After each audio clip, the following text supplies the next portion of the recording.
everybody, welcome back to the Consummate Athlete Podcast. I'm Molly Herford, and when I'm not outside running or biking or generically adventuring, I'm probably inside writing about all of those things. And I'm Peter Glassford. I'm a registered kinesiologist and an endurance coach, and you're here on the Consummate Athlete Podcast, where we look at all sorts of different movement and the people that do those movements and see what we can learn and bring to our own lives. So today we have another Q&A episode for you guys. It's been a while since we've done one. Normally we've been on a pretty good every other week schedule, but we had so many really good guests coming on that we didn't want to wait and hold any of those episodes. We just had Rebecca Roosh on last week talking about, all things adventure, lifestyle, and a little bit of gravel stuff, but she was perfect to have on right before the Dirty Kanza race, so we wanted to bring that one to you quicker. And yeah, we've had a lot of really good guests on lately. Yeah, it's been good. And I think with the timeline around getting the Dirty Kanza hype going and stuff, we wanted to get that out before everyone headed off to their big early June races. Yeah, your clients had a huge weekend. I don't think I've ever had a weekend like that. There was several local races, both road, we had a gravel, sort of a relay race, women's only relay race that Molly was at with the Shred Girl stuff and sort of doing some supporting and promo in there. And then, of course, Dirty Kanza as a gravel race. And then there was the Wilmington 100. And there was, what else was there? We had a Cascades on the Road stage race. Canada Cup and we had Trumbull. Canada Cup as well for mountain Falls. bike. Yeah. So there's a lot, and not just in my world. I'm sure everyone else had multiple. Oh, Mohican. I'm forgetting Mohican as a marathon was also in the States this weekend. So all that to say, race season, I think, has officially kicked off hardcore. Yeah, I don't know, right? It's you didn't want to talk about any Twitter battles or anything today, so I won't mention them, but there's a lot of, where is cycling going in the world, right? Certainly, maybe we'll just even allude to the CX Harris just did a great sort of what's coming in cyclocross season, and Bill, I thought, did a great job. Bill and Zach, was it Zach? Yeah, Zach from Cyclocross Magazine. So if you're really looking for a state of the industry, I think they don't give you necessarily answers, but they work through what's going on and as far as sponsorship and stuff like that. But I mean, with this number of races and participation, I think it can't be all bad. Yeah, I mean, I will say for cyclocross in the U.S., there is some bad news this week. What happened was Bill did that awesome episode, and then I think 2 days after that came out, it was announced that Reno Cross is no longer happening next year, so that takes away one of the very few C1s we had left in the States. Right. So it's definitely going to be really interesting to see what the high-level pros are going to do next season for cyclocross. I think, it's going to have to be you're either racing in Europe if you're really serious about it, or you can kind of do a little bit more of what we've seen some pros do and shift to a bit more of a go where the cool events are and, where there's places they can be really good ambassadors to the sport in addition to racing. Yep. I mean, if you show up at podiums, I guess that means you're a good ambassador. But, oh, boy. Well, we won't go there. There are probably 10 people that are going to hear this and understand what you're referring to, but I don't know if that's true. Well, if you understood what Peter's referring to and you want to weigh in on which side you're on, hop onto our Twitters and let us know. Oh, please don't. You at can Peter send Glassford. send that to Uncle Jeff, care of Uncle Jeff, and you'll be fine. Anyhow, what else are we up to? We're in the USA right now. Yeah, I have an event in New Jersey with the NICA. So NICA is the high school mountain bike leagues here in the States, and I'm going to be doing some stuff with the New Jersey NICA League this weekend at one of their big races. It's actually at the place where I learned how to mountain bike. So I'm pretty excited to help lead a girls' ride on Saturday and then, be at the race and just cheering on and supporting and stuff on Sunday. And, of course, I'll have all my Shred Girl stuff with me. So that's on, where are we for date-wise here, just so people have a timestamp? June 8th and 9th, I think. Right, and then, right. Yeah, so that's going on. We're back in New Jersey. We had a good drive down. We realized it's actually pretty fun to break up a drive with a trail run, even if it means you get back in the car a little sweatier and muddier than when you got out. Yep, I went less minimal on my shoes, so I'm hoping to be able to walk this week after my once-a-week trail run with Molly, so we'll see how that works. I don't know. The 6 hours in the car after that could not have helped very much. No. So, what else? Is there anything else going on? What else is we're doing? I mean, we have booked weekends between races and Shred Girls events pretty much for the next 2 months, so we have a lot going on. And you can keep up with all of those things over on shred-girls.com. Most of our schedule is up on that event calendar. I mean, we're doing a lot more talks, a lot more clinics, kind of in the Ontario area for most of June, July, but we're always open to going new places and doing some fun new stuff. So, yeah, get in touch if you're interested in a clinic or a Shred Girls talk or anything like that. So, without further ado, shall we hop into the questions here? Let's do that. All right, the first one is, I mean, my favorite question to answer always. Well, maybe I should ask you. Okay. So we have someone here, they're having saddle area numbness on the indoor trainer. So they're riding a bicycle indoors and they're getting numbness in their groin region, the saddle contact area. What are some things we can do to help this? Yeah, so this is my weird area of expertise, and I was actually realizing this week I have so much information over on saddlesorebook.com that, like, I had honestly forgotten that I wrote, and I was going back through it the other day, and I was like, holy crap, I have like 60 articles that are all about like how to be more comfortable on the bike and like very specific. So yeah, because it goes into, I was just thinking about this yesterday too. I know you were sort of like reading your own book and going like, I can't believe I wrote this. So this is a book you can buy. Where is it? It's on Amazon. It's on Amazon. So it is on Amazon as well. So actual book you can order and have delivered to your home. But I was thinking it has stuff about pelvic floor as well, like incontinence type stuff and sort of just pelvic pain generally. Yeah, and I have a couple articles on that site about it too. So definitely check that out if this question didn't quite answer any issues that you're having that you'd rather not ask about. But anyway. So we're indoors riding a trainer. Yeah, so this is actually a super common problem, I think, because when you're indoors and you're on the trainer, a lot of bike fit issues get exacerbated, first of all. So if you have a fit that's slightly off, like when you're sitting inside on the trainer, you don't really have a whole lot of degrees of freedom. Natural shifting that you're going to be doing because you're so stationary, which leads to the other main reason for numbness, which is just that we're sitting on that saddle and very rarely standing up. And we're probably not using great posture. The woman who asked this actually admitted like she reads on the trainer. Yeah. So, you're not in your perfect posture that you would be if you were out on a road and climbing, right? You're kind of just doing whatever with your arms and, you're probably like craning your neck in a weird way that you wouldn't if you were outside because you're watching a TV. You're just not. Well, you're looking down versus ahead, right? Sure, yeah. You're just not in your outdoors position. But the big thing is just to me that you're just not going to be standing up that often. And she laughed when I said that. I told her on Twitter she needed to stand up more. And she's like, yeah, you don't want to see me stand up on the trainer. And I'm like, trust me. It's gonna be helpful. Well, you don't need to stand up to pedal if you're feeling very tippy. It's fine. Right. But just shifting that weight up a little bit, you don't have to necessarily get up out of the saddle and sprint. I'm not saying do that. I'm just saying hover slightly above the saddle and just give your nether regions a break. Because the reason we don't have as many saddle issues outside or numbness issues outside is because we're constantly readjusting tiny bits. Yep. As you take a corner, you're going to be shifting your weight. You're going to be moving a little bit. You're going to be unweighting chunks. Mm-hmm. But when you're on the trainer, you are just in that one position.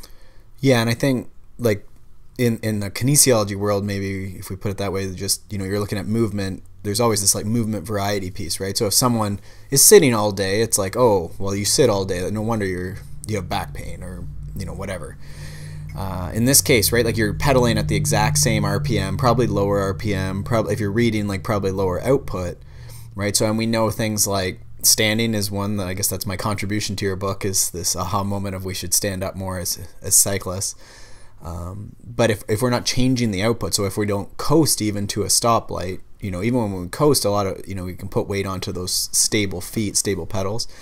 But if we push harder on the pedals, generally this unweights our butt a bit because there's more of our weight, we're putting into the pedal. Mm-hmm. So sometimes just even doing intervals and mixing up the output is going to help.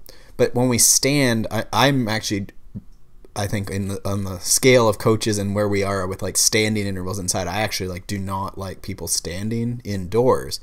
But you still have to stand indoors, if that makes sense. Yeah, you're not saying stand a sprint. You're saying just stand. Yeah, I do very little standing sprinting indoors and very little, like never basically standing like 1 minute or 2 minutes. And that's not to say you shouldn't. It just I don't do it because the bike doesn't move side to side. And I think most people struggle with learning to properly move the bike underneath them in a balanced fashion outdoors. So I feel like it interferes with that movement, like it practices a bad habit. So I would say indoors, though, what I mean by you still have to stand up is like every couple pedals, not every couple pedal strokes, but you're doing an interval, say a 4-minute interval. You might like stand for 2 pedal strokes, like literally like 2, like left, right, just to unweight and move around on the saddle, right? Like that saddle you could sit on probably hundreds of different ways, a bit to the left, bit to the right, bit forward onto the nose, back on the, and I think a lot of us have like one spot we sit on. Mm-hmm. So one spot in our saddle area gets all the pressure, versus if you're light on that saddle, moving around, shifting, there's a lot of tissue that can absorb that force, right? Yeah, exactly. And variety, just standing, shifting, output changing. Yeah, so I think that pretty much solves that one. I think so. Yeah, I think the posture piece too with the book, if you could try and get the book so that you're sort of looking ahead more than looking down, would help a lot with posture. I used to use a music stand actually for my something iPad. Like that. Or even just mix it up, right? Like read for 20, TV for 20, listen to music for 20. And this is in no way condoning that's like a thing you should do during a workout. No. Do not read a book during a workout. But you know what? If it's gonna get you pedaling, if that's what's going to get you on the bike, then by all means. Yeah, I don't know. I don't know that I used to maybe have a harder stance on that, but I think at some point it's not that much different. But yeah, if you can get it sort of up a little bit, just probably helps. Yeah. Again, if we're thinking like we're riding outdoors with our head looking ahead, so if we're going to think specificity, if not like anything about posture, which would be maybe a jump. But yeah, so I think that's good. Great. All right, next question. We had a question about eating for recovery. So thinking actually more towards the day after. So we've talked about the immediately post-race kind of stuff, but we haven't talked about a ton the idea of, what to do, say if you have an earlier race, what to do for dinner, or, what to do the next day. And I mean, obviously this is going to change if you ran a 100-miler versus you raced a cyclocross race. Right. I've personally, like running the longer races, it's actually almost like 2 days out that I start getting really hungry again, because my system is just kind of screwed up after a really hard, long effort that's, a 6-hour race or whatever. So, it's just going to differ from race to race, and it's going to differ from person to person is probably the first thing that we should say about that. Yeah, I guess. I mean, I always tend to go back to, most of us just are normal people. We do some crazy things and go on some crazy adventures, but we could just sort of go back to eating. I don't know that a lot of us need this like critical, like super fast refueling of anything, right? So I think we just go back to eating like our normal people. Yeah, agreed. But I think, day after a really hard effort, it's really tempting to not eat like a normal person and start kind of hitting definitely in my case, the pastries or the treats pretty hard because you did something really hard and you're probably feeling a little extra hungry. Right. So I think the first thing for the next day is really having a good, solid breakfast. Yeah, and I guess that's in my flippant way. I think that's what I'm saying is like I think we end up sometimes like some of those cravings, I think this is supported that, if we didn't eat enough after the race and then maybe for dinner after the race, and it certainly involves some ice cream or pizza or whatever your thing is post-race. I think that's great. Go ahead and celebrate, hopefully with friends. I think that's great. And then I think the nutrition, where I come back to like eating like a normal person, is I think there is great support that like the nutrients and the protein or whatever you're going to pick as your favorite macronutrient is important, right? And if we're depriving ourselves whatever because your stomach's upset or, we only had candy the night after the race, then the next day I think some of that like binging or like really being hungry and ravenous is that like your body's like, I need some nutrients, I need some protein or your favorite macronutrient. So if we just try and get a good healthy breakfast in, we'll call it healthy breakfast, well-rounded breakfast with all your favorite macronutrients, we should then feel like, okay, we're full, right? Mm-hmm. We're not full, but even we're not ravenous at least, right? Mm-hmm. In theory. Yeah. So I think that's, I don't know. I don't know that I have a ton. Like, I think if you're hungry, eat. That's fine. But again, try and make sure there's some good foods in there with the jelly beans or whatever you're craving. Well, I think if you also like you're saying eat like a normal person, you might realize that your normal every day is severely lacking in one of these macronutrients, i.e. protein. Yeah. I don't know.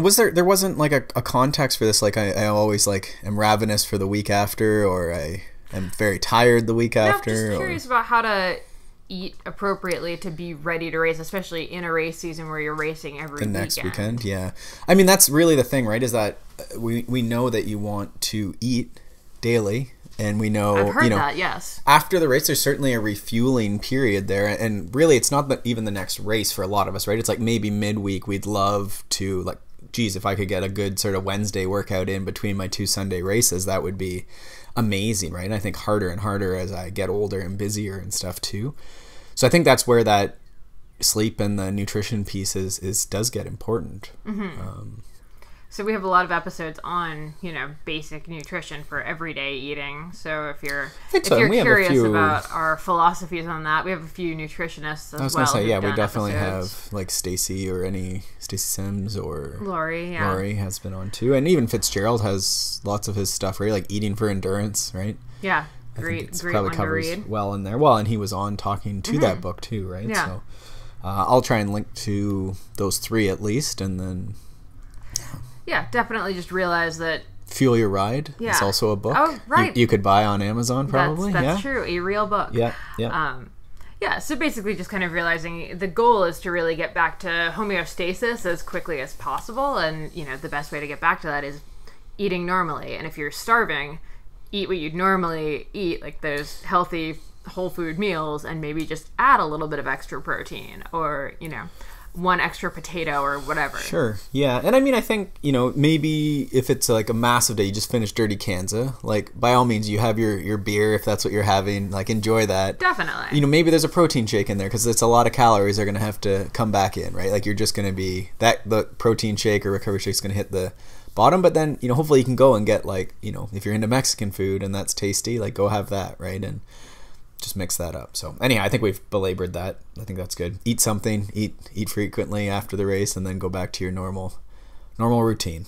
All right, perfect. Next one, when the weather in training or the context in training. So this is kind of an amalgamation question based on a few questions that we've gotten the past week. So when the weather is not conducive to doing the workout on the schedule, whether that means, say, like, it's just too wet to ride on the mountain bike trails and, you shouldn't do it ethically. Or the context, for example, you don't have a 20-minute hill near your house and you have 20-minute hill intervals on the schedule. What do you do? Yeah, so one of my catchphrases is 80% is a passing grade. So this should like guide life, right? We don't need to be perfectionists. But we also need to show up. And it's going to rain, right? And so certainly I'll have this from clients where, A, it's raining. How did you not know it was going to be raining? Like, I can't possibly mountain bike. And what am I supposed to do? And so I often come back like, you could ride the trainer. That's possible. You could ride indoors or run indoors, on a treadmill. But a lot of times we need to get outside and, experience what it's like running in the rain or riding in the rain or whatever. And a lot of these races, like there's going to be a gravel road or even a paved road. Like if you watch the latest World Cups, there was a fairly significant amount of time on gravel path, climbing, and paved flat road, right? So we could certainly make the best of it and, try and produce power on a flat road. And that's just, this week it's just going to have to be intervals on a flat road or a ride on a flat road. Gravel rail trail works really well, something that's sheltered, and just do the best you can, right? I think sometimes we are moving things into the future to try and get these like perfect conditions, and the problem is race day doesn't move to perfect conditions, right? Race day happens on race day. And then I think in a similar vein, what is it? The hills, like, so you don't have your context is not great. You maybe live in the city and you can't midweek get to like a 20-minute climb. And I think there is like some in terms of talking to your coach or developing your plan so that you do optimize your context. I think there is something there. But we all go on vacations or something like that. 100%. So. Like I've been in Florida and had to do 20-minute intervals around like a subdivision that just had right-hand turns, and you just do the best you can, right? And I think for a lot of us, learning to do things on a flat road is actually quite good. A lot of us don't. We try and always do intensity up hills because it's sort of done for you. So I think that is possible. I think there's lots of tricks to, if you have a 3-minute hill, you can do a minute on flat and a minute over the top, and learning to sort of transition and shift and sort of go from flat power to hill power to flat power, I think is quite good. And a lot of times you can extend that out by, a minute or 30 seconds on each side of that. So I think that's definitely workable. And I do think those indoor options are options sometimes, but I think, again, we have to be careful that we're actually getting out and doing our sport and having fun. Yeah, I think if you find yourself just constantly defaulting to can't do my outdoor workout, need to do the trainer, you need to maybe, rethink what your training plan looks like. Is it really that the weather sucks, or is it that you don't want to go out and do that? Yeah, you don't want to. Like, often it's people ride their road bikes all the time because they don't have perfect mountain bike trails or something, right? Or they actually just like road riding, right? Which could be totally fine. I mean, yeah. You're allowed to switch up the sports that you want to do. And that gets to like goal setting, right? Like sometimes we get this goal setting idea is like pretty nebulous, and we're setting these dream goals in the future, but like you don't think about, like, I have another post called "Can you prepare for the goal that you have set?"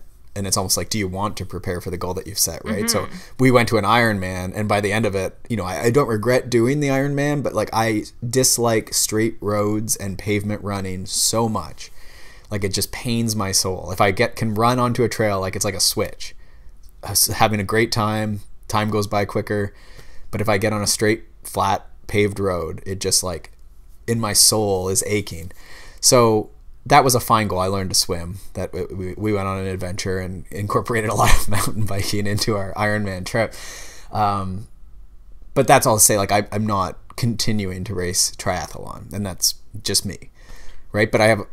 I've had clients in the past, and it's like, you book this you want to do Leadville, but you have no interest in riding a mountain bike, let alone a mountain bike on gravel, hilly roads, right? It's hard to get to them. You have to drive to train.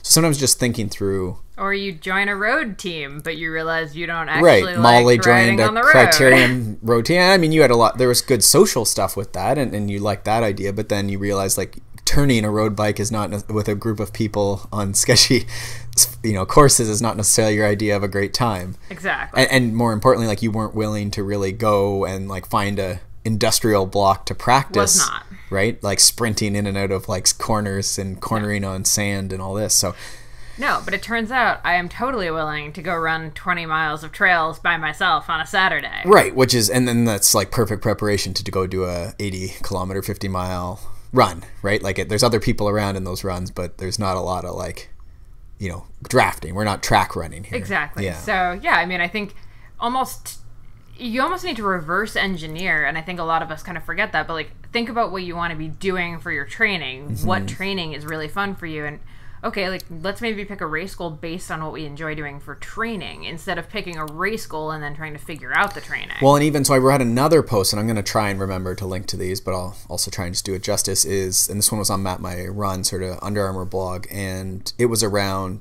sometimes we have to pick our goals based on what's coming up, right? So I have a few clients that actually their lives sort of undulate. Say the kids get into school and maybe they're at the cottage for the summer or whatever. Like you can pick your scenario. But it would be like, maybe you're in Florida. You had to move to Florida. You used to love doing mountain bike races that were really technical, but now you live in, really pancake flat area of Florida. Sorry if there's amazing technical trails, but you're just not in a hilly area anymore. But this area happens to have like BMX racing and time trials and criterium races. And this is a whole new world to you, but there's a great community around this. I'm inventing this community, but I think it probably does exist in Florida. And you could really embrace that new set of skills and community and just for a while put that mountain biking in super hilly altitude-based terrain on hold. Mm-hmm. Right? And you could come away really, really strong from that, right? Yeah, for sure. So sometimes in this idea of context, like, again, I think we're trying to harp on this idea that like a given day, do the best you can, 80% is a passing grade.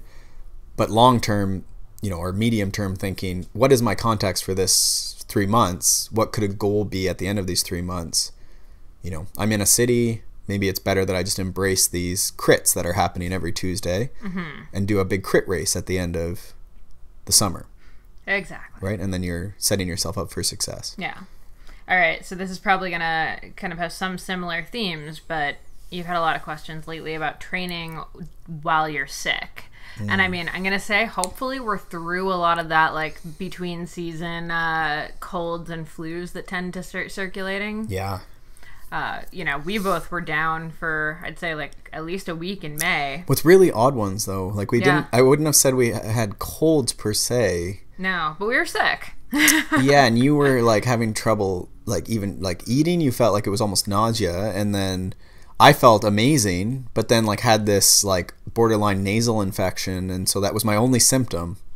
But then I felt amazing, and then that turned into somehow I lost my voice, but still felt amazing every day. So it's tough. It's nebulous to make these calls, right?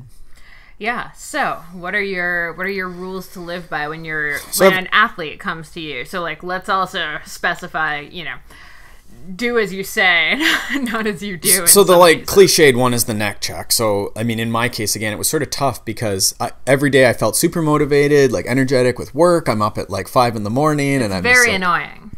You know, crushing work, and then I'm like psyched to go ride, and then it's, you know, but I'm congested, right? And so it's technically above the neck, and then I lost my voice, but still didn't have a sore throat. And it's like, so what I did was I tend to put on top of that is, are you worse or better than today or yesterday, right? So today, have things progressed? So in the case of my runny nose, yes, above the neck, but, you know, it's gotten grosser, not to be graphic, but, you know, the color has changed. Ew.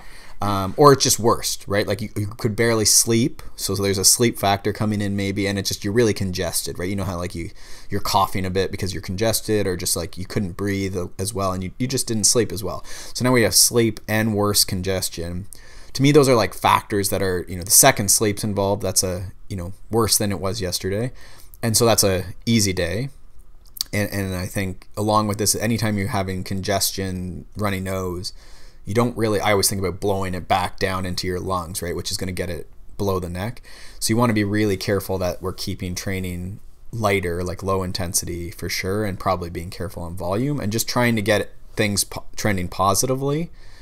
And then once we get trending positively, then I think, again, you can sort of like play with that aerobic training. But again, you want to be careful that you don't, this is not scientific, but blow it back down into your lungs. So kind of gross thought around that. If you are on the trainer, make sure you have like tissues and a tissue receptacle or a handkerchief or something, because I think on the trainer we have that weird tendency to just like sniffle the entire time. When you're on the road, you just be blowing snot rockets like crazy and kind of clearing out your sinuses, but on the trainer you're just kind of like sniffing. So I'm a huge fan of actually, you know, if I'm a little stuffy, like I'll go for a run so I basically can clear out my nose. Yeah, I don't know if there's science around that, but certainly like when I go and ride lower intensity and just like go out and spin, like you feel better mentally, I think. And then I think that blood flow does help, you know, clear the sinuses.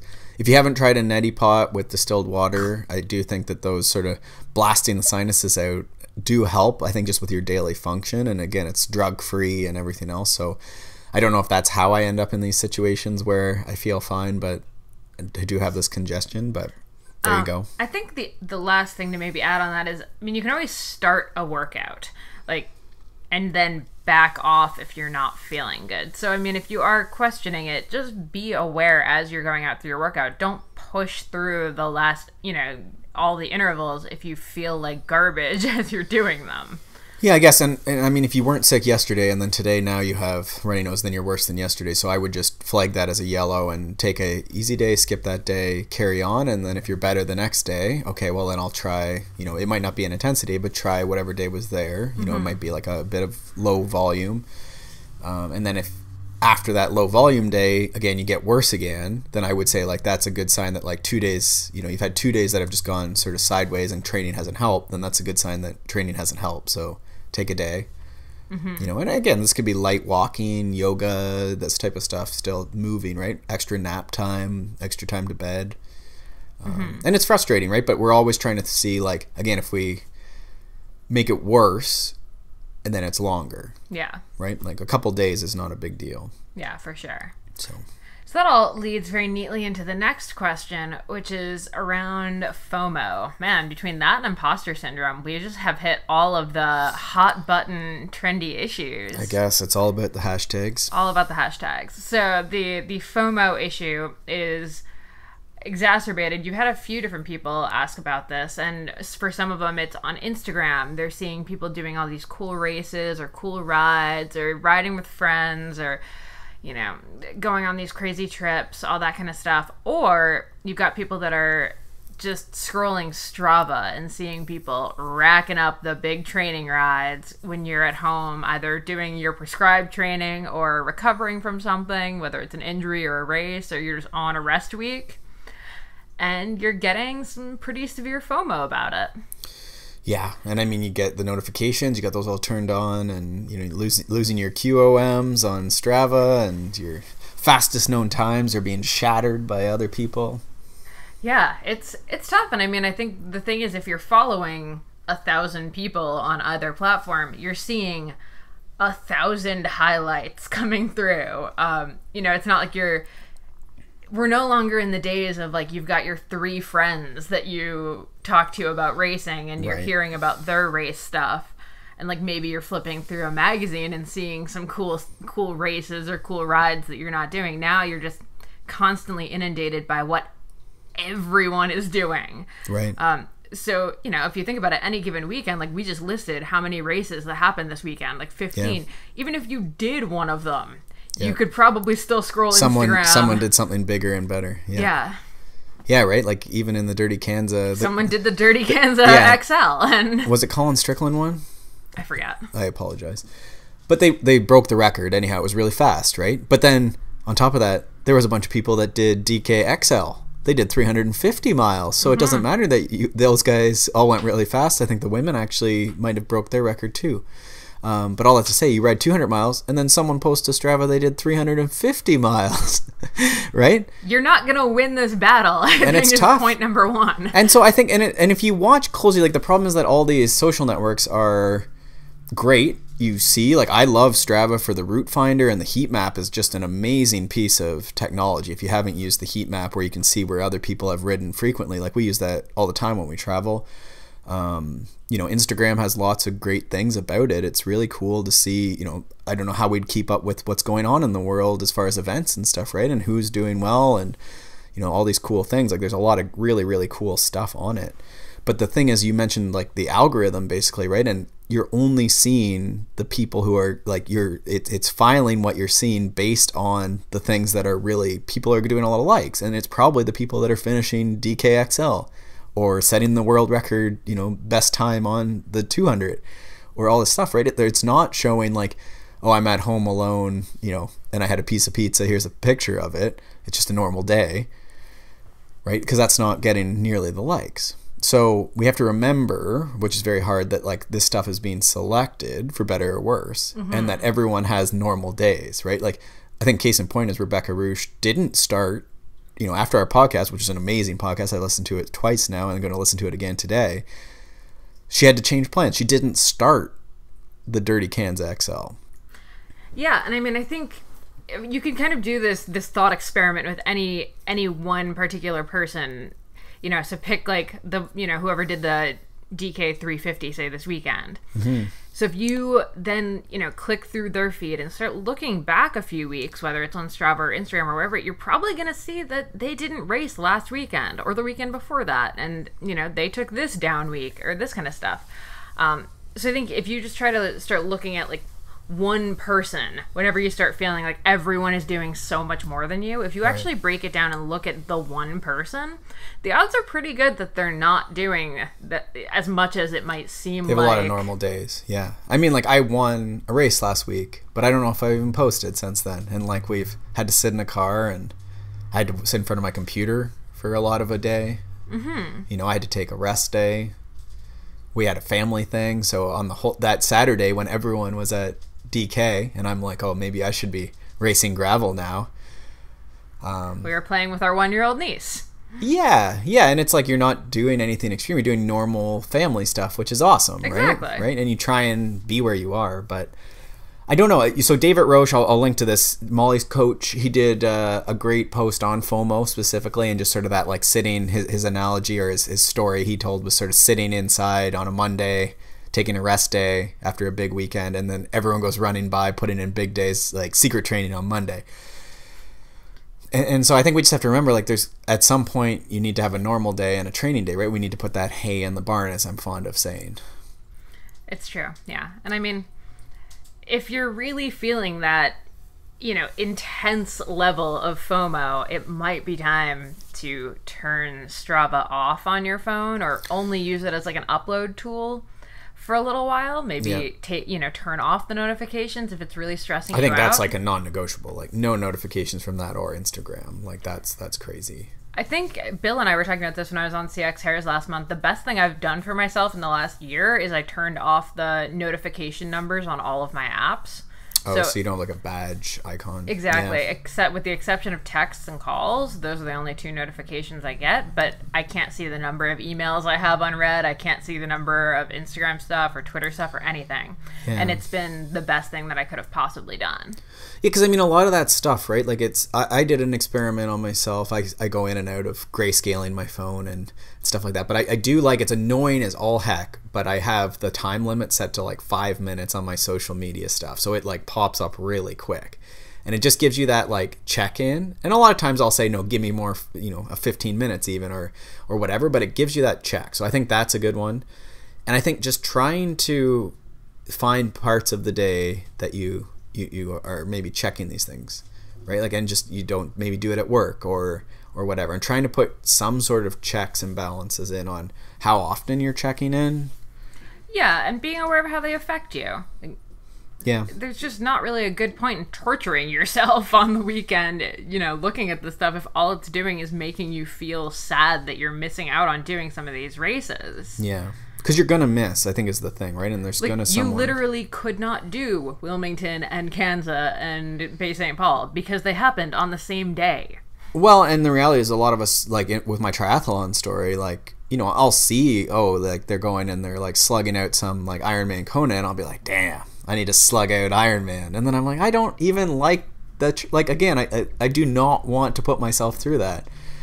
Right, and it's similar with Leadville and stuff. Every year there's like a tier over my thing, and then I'm like, I don't know that I can do that again. Like, I just don't know. So I think we have to like sometimes stop and be like, is this, I don't know. Is this actually a thing that I want? Is this what I want? Right? Like, it's sweet that this person, like, I was psyched on, all these people going for Dirty Kansas and all the drama around that, and seeing clients do all these races, but like, just not my thing, right? And it's enticing, but it's not my... It's very easy to get caught up in the hype of seeing the big Strava ride or the cool finisher picture on Instagram. I think it's great. And like to think that it's cool, but yeah, like ask yourself, is that really a thing that I want to put on my bucket list? And I mean, if it is, hey, like maybe that's great. Maybe that's your goal for next year. Yeah, I don't know. And I'm struggling. I alluded to this in the Rebecca Rusch thing too. Like, it's just... Sometimes we forget, just like we all started just wanting to go out into the forest or out onto the road and just go on a ride, right? And talk to people maybe.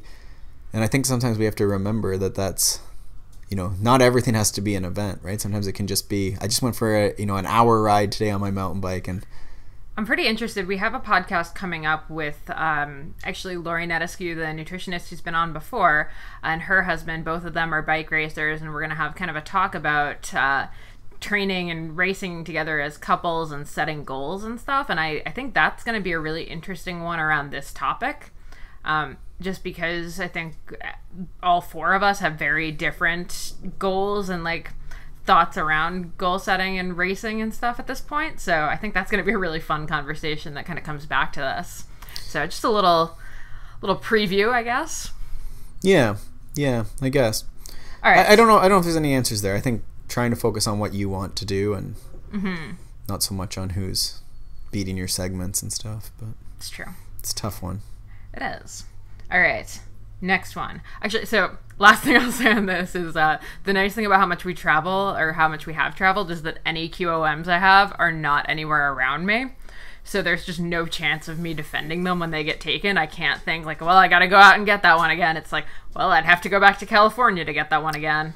Well, and shifting the narrative too, right? Like, I think a lot of times we've talked a little bit about like in races when someone passes you and you're feeling tired and you're like slowly fading a bit, which is fine. You're allowed to fade, but you're like 1%, faded, if you will. But then someone passes you and you instantly bonk, blow, run out of energy. You're like 40% slower, probably more like 10 or 20% slower. And I think with the QOM or the KOM, the like segments or whatever, like the initial thing should not be like this sadness that you've been beaten, but maybe it is motivation. Like on Saturday, I'm going to go out and do this ride again or something. If it's in your workout plan, please don't do that if you did not have that on your schedule. Or like, wow, that's like crazy, right? Like, half the time it's that the wind was better, and like we have a couple gravel ones around home, and it's like if it gets graded and then the rain's just perfect and the wind's good, like probably someone will go out and get it, right? But all that to say, I think, if you can try and flip that to be a little more positive, but let's leave that one. It's FOMO. We're all good. We'll be fine. All right, next one, last one. I really like this question. It's about fueling and mountain biking. So this woman is fairly not new to cycling, but fairly new to mountain biking. She does some gravel riding. She fuels totally fine when she's riding gravel, has no problems, but she says when she mountain bikes, no matter what I eat beforehand, I've become intensely hungry 30 minutes in, which turns to me getting dizzy and then choosing bad lines. She did her first ever mountain bike race a few weeks ago. First half, she was just flying through it. But then 30 minutes in, just bonked. Despite eating a really good breakfast beforehand. Exhausted, had a hard time getting through to the finish. So she's wondering, if that's intensity related or what it could possibly be. So, initial thoughts? It's a tough one. It would be regular to bonk, but that may just be terminology. Like, we wouldn't necessarily run out of all our energy 30 minutes in. She does say when she finished that race, she was so hungry she was shaking uncontrollably and couldn't stop eating until she'd eaten. Right. So there might even just be like outside of that, like this is, I say flippantly, like eating like our normal healthy people. And so sometimes it's like we need to eat more. And often that's like, adding in some protein and fat for a lot of people is helpful. Not that like also carbohydrates are helpful, but and I forgot she had Kodiak cakes, which are protein pancakes. Oh, so maybe we're even carb eggs. Deficient. Okay, so maybe we're carb deficient then. So I will also add the Kodiak cakes have carbs in them, like a decent amount. They're just also protein enriched. I only know this because this happened to be the brand that one of the racers on the team a couple years ago was really into. So yeah. So she definitely she was having like pancakes, you're saying? Yeah. Okay. But she basically hit all of the macronutrients. So, I mean...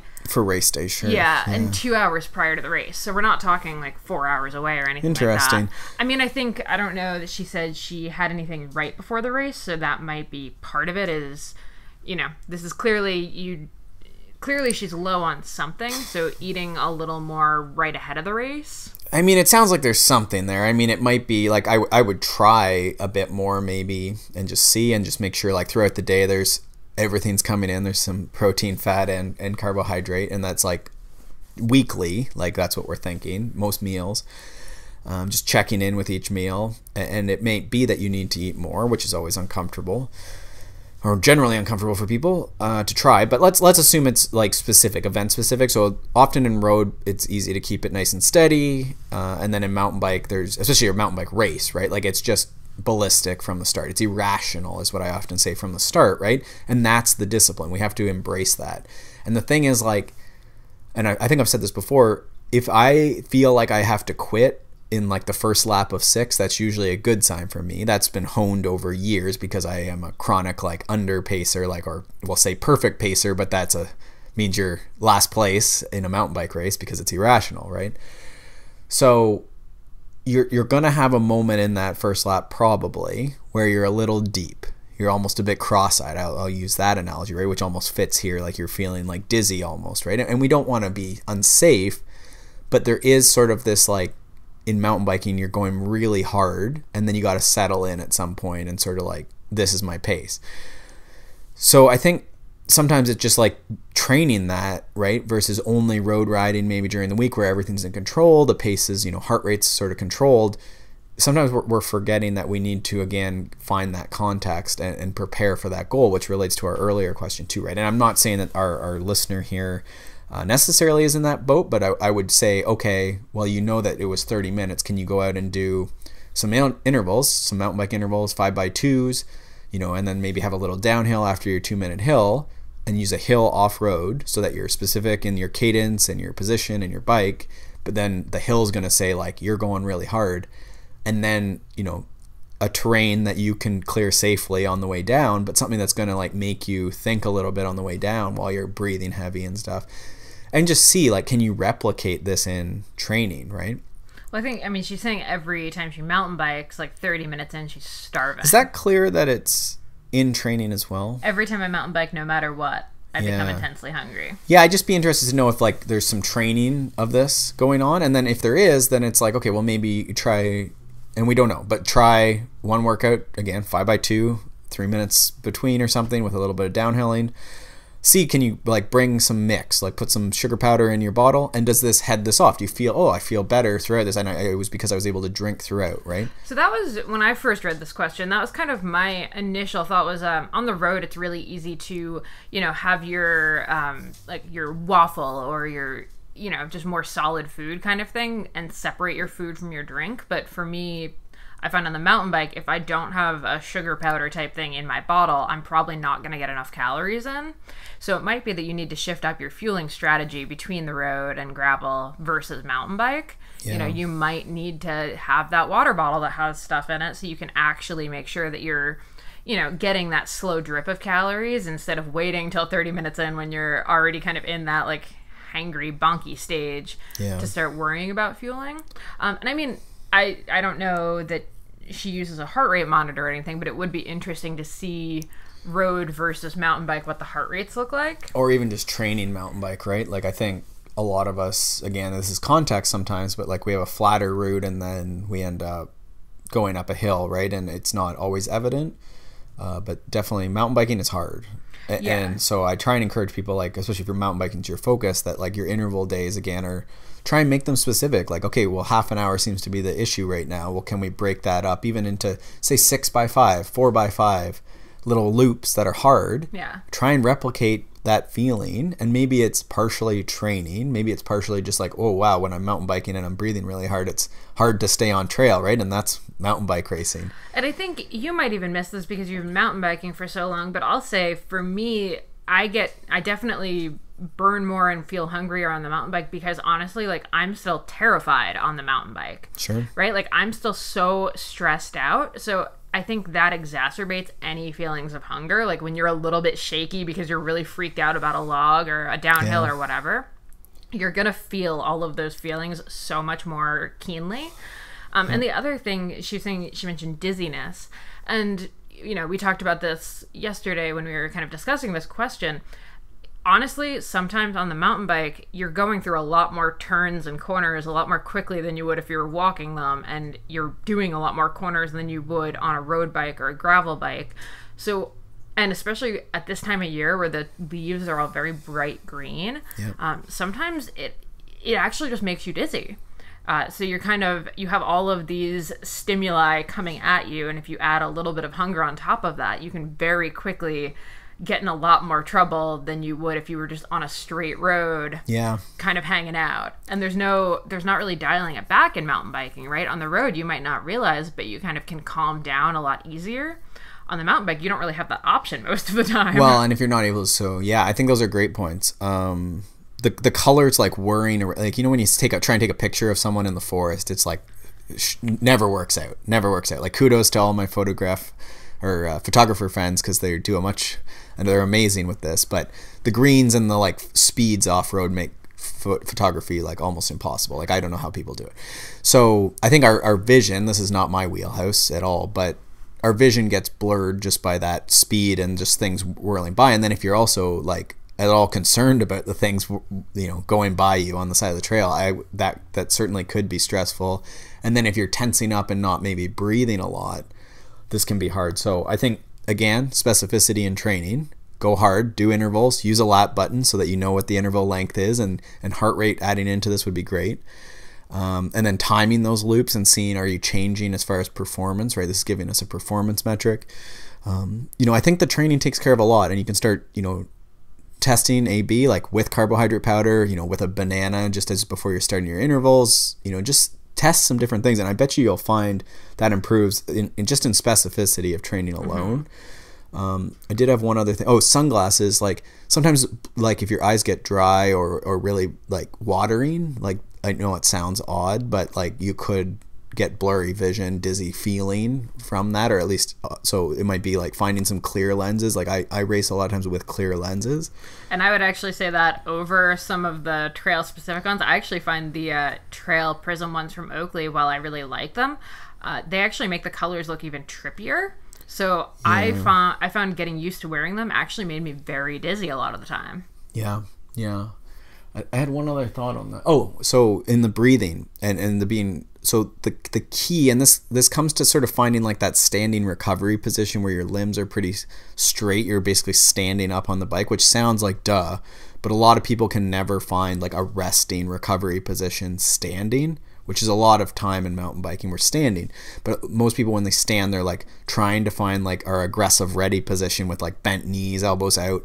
But we shouldn't be in that high tension or high energy, high like aggressiveness position all the time. We should be able to stand up nice and tall and take big deep breaths, relax your shoulders, so channel your yoga, right? And this is before every technical descent. You'll see, I wish I could find the video, but like there's, if you watch anything, you'll see them take like coasting, standing, and take like a big deep breath, almost like a cat camel type pose, right? Standing cat camel.